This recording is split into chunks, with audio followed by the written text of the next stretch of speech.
Hello बच्चों, चलो इस प्रश्न को पढ़ते हैं। इस प्रश्न में पूछा गया है आईयूपीएससी के नाम बताइए, जिसके अंदर आपको एक यौगिक दिया गया है जिसके अंदर सीएचओ समूह है जो क्रियात्मक समूह है, और ब्रोमीन है वो क्या है, प्रतिस्थापी समूह है, और एक कार्बन चेन दी गई है।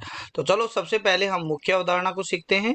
तो मुख्य अवधारणा के अंदर हमारे पास में आता है कि भाई आईयूपीएससी नाम किस तरीके से लिखते हैं। तो आईयूपीएससी नामकरण, तो आईयूपीएससी नामकरण को हम 3 स्टेप में करते हैं। पहले स्टेप में हम क्या करते हैं, मुख्य श्रृंखला का चयन करते हैं। मुख्य श्रृंखला का चयन, और मुख्य श्रृंखला का चयन वो करते हैं जिसमें सबसे अधिक कार्बन हो तथा उसके अंदर क्रियात्मक समूह भी उपस्थित होना चाहिए। दूसरा हम करते हैं नंबरिंग।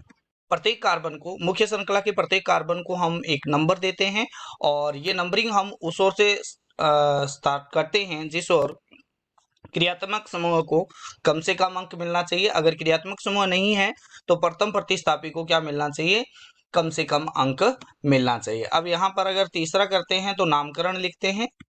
नामकरण, तीसरे स्टेप में हम नामकरण करते हैं जिसके अंदर सबसे पहले प्रतिस्थापियों का नाम लिखा जाता है जिस कार्बन पर वो जुड़ा हुए हैं उस नंबर के साथ में। फिर उसके बाद में जितने कार्बन हैं मुख्य श्रृंखला के अंदर उसके अकॉर्डिंग हम उसको वर्ड रूट देते हैं। जैसे अगर उसमें 4 कार्बन है तो ब्यूट, 5 कार्बन है तो पेंट, 6 कार्बन है तो हेक्स, 7 कार्बन है तो हेप्ट। इस तरीके से हम नाम देते हैं, ठीक है। और हम लास्ट के अंदर क्या करते हैं, लास्ट के अंदर अनुलग्न लिखते हैं जो आपके पास में, जैसे सीएचओ के लिए आपके पास में आता है एल शब्द आता है तो लिखते हैं। तो यहाँ पर क्रियात्मक समूह कौन सा है, क्रियात्मक समूह, तो क्रियात्मक समूह है यहाँ पर CHO, ठीक है। तो यहाँ पर इसके लिए हम सफिक्स का उपयोग करेंगे और सफिक्स होता है L, ठीक है। तो हम लगाते हैं L शब्द का उपयोग करते हैं इसके लिए, ठीक है। तो यहाँ पर हम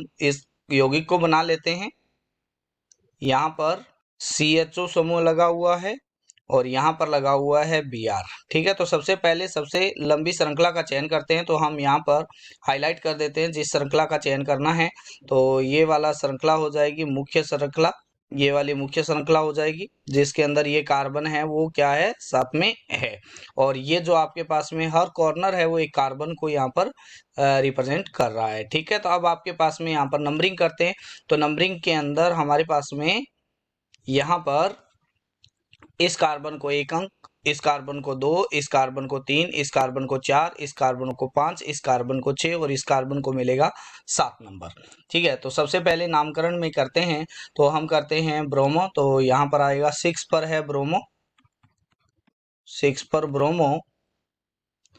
और अब यहाँ पर 7 कार्बन है तो इसके लिए हम यूज करते हैं हेप्ट, 6 ब्रोमो हेप्ट। और फिर हम लगाते हैं हेप्टेन, क्योंकि यहाँ पर कोई भी डबल बॉन्ड या ट्रिपल बॉन्ड उपस्थित नहीं है, तो इसलिए हम क्या करते हैं यहाँ पर एन शब्द का उपयोग करते हैं जो आपके पास में यहाँ पर प्राइमरी सफिक्स होता है।